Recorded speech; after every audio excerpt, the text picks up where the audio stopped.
சமீபத்தில் ஒரு இன்டர்வியூவில் பேசியிருந்தேன். அது என்ன சொல்லியிருந்தேன், நான் என்னுடைய கசின் கல்யாணத்துக்கு நான் போயிருந்தேன். அப்போ நம்மளை சுற்றி மேரேஜ் முடிஞ்சிருச்சு. நாங்கள்லாம் சாப்பிட்டுட்டு நான் வந்து அன்றைக்கி சண்டே ஃப்ரீ டைம் தானே, சரி கொஞ்சம் ஏன்னா ஜென்ரலாக நான் வந்து ஃபங்க்ஷன் போனால் உடனே வீட்டுக்கு ஓடிடுவேன்.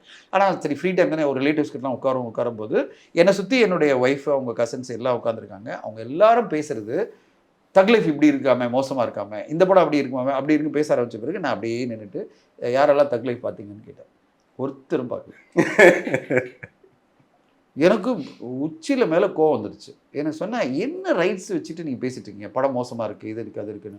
இல்லை எல்லாரும் சொல்லிட்டாங்களே, யூடியூப்பில் அந்த யூடியூப்பில் வந்து இந்த யூடியூப்பில் வந்து ஏங்க யூடியூப்பில் வந்தது அவருடைய கருத்துங்க, உன் கருத்து என்ன? இப்போ எனக்குன்னு ஒரு கருத்து இருக்குல்ல. இப்போ இந்த படத்தில் இதெல்லாம் பாசிட்டிவான விஷயங்கள் இருக்குது, ஓகே, நெகட்டிவான விஷயங்களும் இருக்குது, பாசிட்டிவான விஷயங்கள்லாம் இருக்குது. நான் தக் லைஃபை டிஃபெண்ட் பண்ணி பேசல. நான் சொல்ல வர்றது, நீ படம் பார்த்தியா, படம் பார்க்காம நீ எப்படி கமெண்ட் பண்ணுறேன்னா, நான் என்னோட ரிலேட்டிவ்ன்றதுனால நான் ஆர்கியூ பண்ணுறேன். வெளியாளிட்டு எப்படி ஆர்கியூ பண்ண முடியும்? இப்போ எல்லாரும் இல்லை மாமா, இன்னும் மாமா இப்படி எல்லாம் சண்டை போடுறீங்க நீங்கள் அப்படின்னா, இல்லை நான் கமல் சாருடைய சப்போர்ட்டுக்காக நான் பேசல. நான் கேட்குற ஒரே கேள்வி, எப்படி நீ ஒரு ஜெனரலைஸ் ஒப்பீனியன் பண்ணுறேன்? இப்போ நீ என்கிட்ட பேசுகிற இந்த 20 பேர்கிட்ட நான் உட்காந்து பேசிட்டு இருக்கேன்னா 100 பேர்கிட்ட பேசியிருப்பேன் இந்த படம் மோசமான படம். அப்போ 100 பேரையும் பார்க்க விடாமல் பண்ணுறேன். வேர்ட் ஆஃப் மவுத் அப்படி தானே பரவுது.